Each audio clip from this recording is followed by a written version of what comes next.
No more dry sister locks. Not today.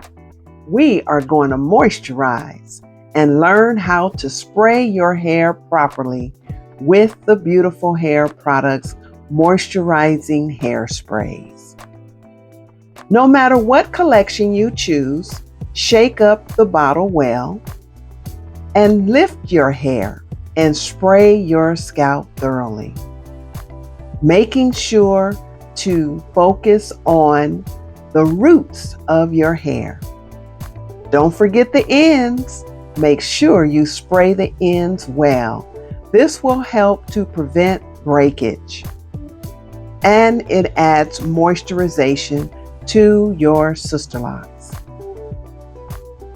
You have 4 sprays to choose from: the Argan spray, the Peppermint spray, the Lavender spray, and the Rose water. Make sure you spray your ends thoroughly so that your hair will be thoroughly hydrated.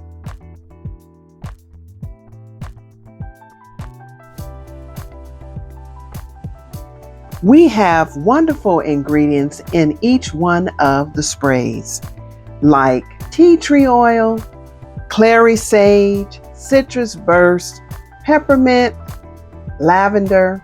These are all essential oils. Make sure that you squeeze the spray into your hair strands. There are no harsh chemicals in any one of the sprays, so you can rest assured that your scalp will be nourished and hydrated.